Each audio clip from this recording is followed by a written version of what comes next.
caso Beatriz, desaparecida desde janeiro deste ano em Barra da Estiva. Beatriz foi vista pela última vez no dia 11 de janeiro. Toda história tem uma voz. Essa é a de Beatriz, silenciada aos 25 anos e esperando seu segundo bebê.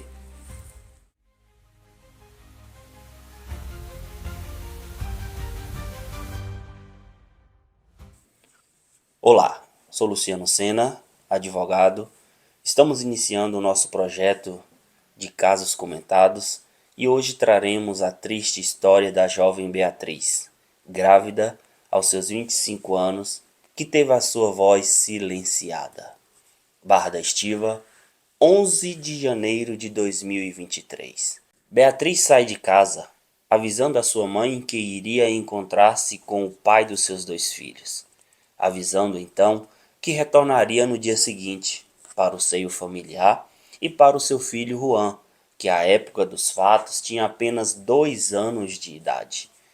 Dona Célia, no dia seguinte, busca informações e respostas por sua filha através das redes sociais. Dona Célia envia mensagem ao bate-papo do Facebook e, para sua surpresa, não era Beatriz. A forma de conversar, de enviar as mensagens carinhosas que costumeiramente Beatriz enviava, havia mudado. Alguém estava se passando por Beatriz e uma triste história se iniciaria a partir daquele momento. Dona Célia, na busca por resposta por Beatriz e não contente com as respostas dadas pela pessoa que se passa por Beatriz no Facebook, pede que essa pessoa lhe mande um áudio para comprovar que era Beatriz. Para sua surpresa, essa pessoa não envia o áudio e Dona Célia tem a certeza de que não era Beatriz que estava falando com ela. Nas mensagens enviadas por esta pessoa que se passava por Beatriz, aparece um nome intrigante: Zé Carlos. A família de Beatriz não se recorda de conhecer alguém que fosse próximo ao ponto de Beatriz viajar com esse homem. Zé Carlos supostamente teria levado Beatriz para o estado de Pernambuco e, pela pessoa que se passou por Beatriz, falou que estava tudo bem e que em breve retornaria. Dona Célia então vai buscar a ajuda das autoridades policiais, dando conta do sumiço de Beatriz, e posteriormente ela vai buscar a ajuda daquele que posteriormente seria colocado no cenário do fato como o algoz da sua própria filha. Dona Célia busca ajuda do então vereador, presidente da Câmara dos Vereadores de Barra da Estiva e também presidente do Sindicato dos Produtores Rurais da cidade de Barra da Estiva, o vereador Valdinei da Silva Caires, conhecido como Bo. As investigações dão conta de que Bo teria comparecido em uma loja física da Vivo na cidade de Barra da Estiva com 2 aparelhos telefônicos, perguntando ao rapaz que trabalhava na época na empresa como ele conseguiria desbloquear o celular e rastrear as mensagens e ligações desse celular que ele apresentou a esse rapaz. Bo posteriormente teria feito uma viagem a Salvador e lá em Salvador ele teria feito um boletim de ocorrência dando conta de um assalto e que esse celular que seria dele foi perdido. Tempos depois, um fato intrigante choca a cidade de Barra da Estiva. No final de tarde, notícias começam a circular nas redes sociais e nos grupos de WhatsApp de que o então vereador Bo teria tentado contra sua própria vida da forma de envenenamento. Bo deu entrada no hospital no final de uma tarde com esses sintomas que aparentemente foi tratado com carvão ativado para os efeitos do possível envenenamento. Posteriormente, no dia 21 de junho de 2023, em cumprimento de mandado de prisão preventiva, Bo foi levado à carceragem pela primeira vez, tendo sido colocado definitivamente no cenário do crime como o suposto e único autor do desaparecimento de Beatriz. A defesa do vereador à época tratou o fato como uma perseguição política, dizendo que não havia provas o suficiente que colocasse Bo no cenário do crime e do desaparecimento de Beatriz. Algumas provas ao longo da investigação dão conta de que Bo teria feito o pagamento pela construção de um quarto na casa de Beatriz. Além do pagamento por essa construção, algumas provas também dão conta de que Bo mantinha um estreito relacionamento com Beatriz no sentido de pagamento de contas, quando o Ministério Público, através da investigação, também com as autoridades policiais, conseguiram juntar ao processo provas de que Bo fazia pagamento de medicamentos e de exames para o filho mais velho de Beatriz. Eu quero chamar a atenção para você nesse momento de que é comum nos sindicatos os seus filiados terem um desconto, uma ficha de desconto em exames e medicamentos.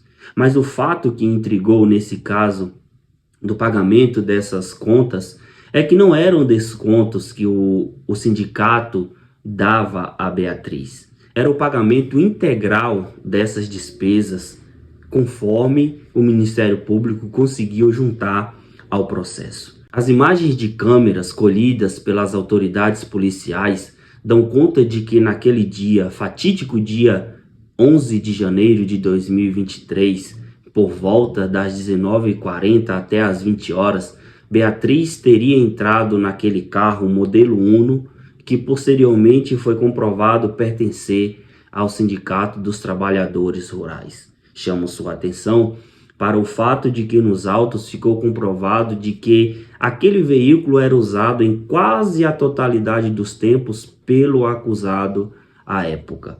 Vários exames foram feitos nesse veículo, encontrando marcas de sangue. Infelizmente, a perícia não conseguiu verificar a existência de fato de sangue no sentido de comprovar ser humano, tendo em vista que, segundo o laudo pericial, o carro teria sido lavado por diversas vezes e não foi possível comprovar definitivamente que o sangue encontrado no carro teria sido de Beatriz. Por outro lado, a defesa do acusado fala que esse sangue encontrado no carro era sangue animal, tendo em vista que, segundo a defesa, esse carro foi adquirido de um proprietário de um açougue e que esse proprietário carregava animais mortos no fundo do seu veículo.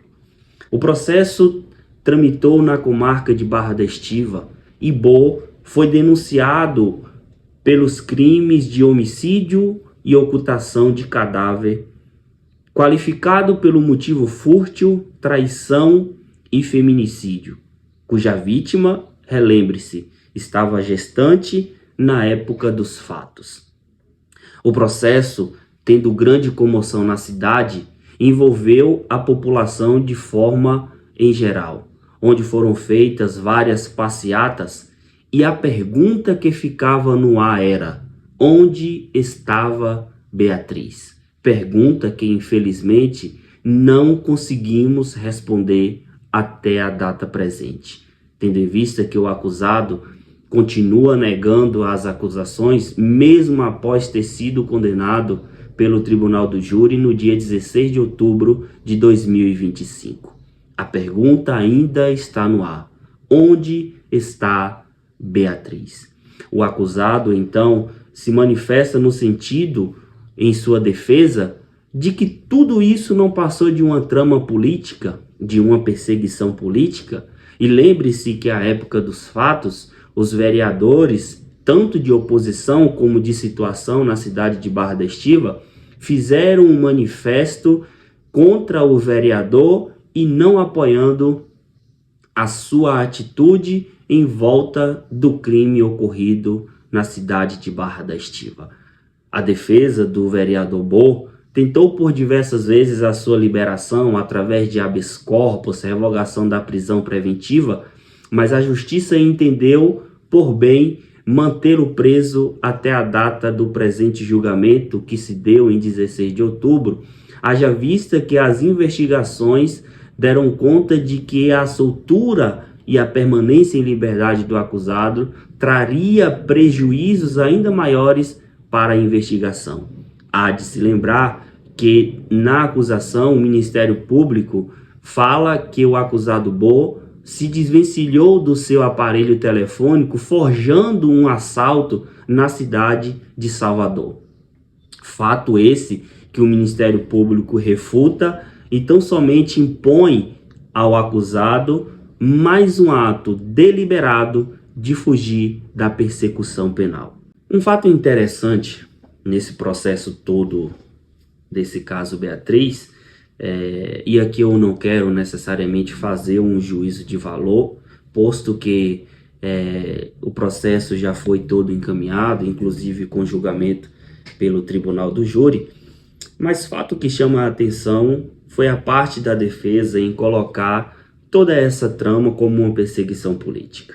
É interessante observarmos que, como bem dito pela promotoria e pela assistente de acusação, que aqui eu quero elogiar pelo trabalho belíssimo que elas fizeram, que não houve nada que se comprovasse essa perseguição política nesse referido caso. Porque quando se há perseguição política, temos um grupo minoritário que estaria sofrendo essas retaliações. E no caso do acusado vereador Bo, tivemos por unanimidade em Barra da Estiva a visão dos vereadores que eles não comungam do ato praticado pelo vereador Bo, e isso por si só não seria perseguição política. Seria os vereadores tentando desatrelar a imagem deles como vereadores da imagem do vereador acusado. Isso não é perseguição política. Isso é estado de sobrevivência na política. Então, esse caso de Beatriz, ele é muito emblemático porque foi um político em nossa cidade, um caso que, se fosse de outras formas, esse homem estaria solto. Repito, não estamos aqui fazendo juízo de valor, mas a nossa intenção é demonstrar que a justiça ela deve ser feita para pobres, para ricos, independente de situação financeira, independente de seu status na sociedade. Outro ponto interessante nesse processo é que o réu se recusa, até a presente data, a fazer o teste de DNA para provar ou não ser pai do Juan, o pequeno Juan, filho mais velho de Beatriz. Esse fato do DNA ele é muito interessante porque se ele faz esse teste de DNA e esse DNA dá negativo, ele estaria fora do jogo como o acusado, né? Porque se ele não é pai de Juan, ele não seria pai do segundo filho de Beatriz e automaticamente não teria sido ele envolvido nesse crime bárbaro que chocou a cidade de Barra da Estiva. O processo de investigação de paternidade ele ainda está em curso e nos autos consta da aparente negativa do vereador em conceder o seu material genético para que seja feito o exame de DNA. Aqui nos chama a atenção o testemunho da sobrinha do acusado, a jovem Vanessa, que em depoimento disse que a esposa do acusado sabia da existência do primeiro filho e sabia também da existência do segundo filho e que teria em um momento achado um celular que pertenceria a Beatriz dentro do carro do acusado.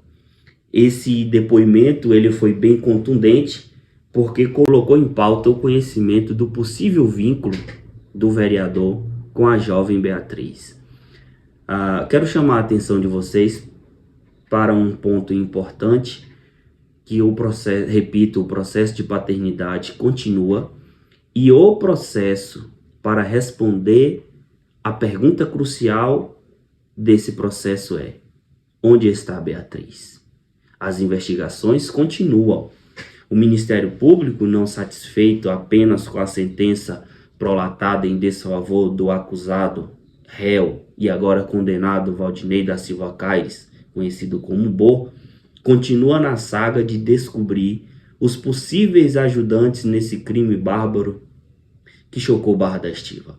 Repito, A pergunta continua e ela não se cala. Onde está Beatriz? E a maior pergunta também: quem o acusado está defendendo ao ponto de carregar sobre si o peso de uma condenação de 34 anos e 24 dias? Nós ficamos com essa pergunta. Onde está Beatriz? Quem mais teria ajudado nesse crime bárbaro que chocou a cidade de Barra da Estiva? Esperamos, com muita esperança e paciência, que a justiça seja feita, não somente para este acusado, mas para outros possíveis envolvidos neste crime. Que a justiça não se cale pelos méritos, pelo status quo de alguém que se acha maior do que uma simples jovem de 25 anos, cheia de sonhos, que tinha um filho de 2 anos à época para cuidar e deixou órfão. A justiça precisa dar uma resposta ainda mais contundente a esse processo. A pergunta está lançada: onde está Beatriz? Esse foi o nosso caso comentado de hoje. Nos siga nas redes sociais e nos acompanhe. Em breve traremos novos casos comentados e iniciaremos o nosso podcast com entrevistas e muito mais. Nos siga e fique atento.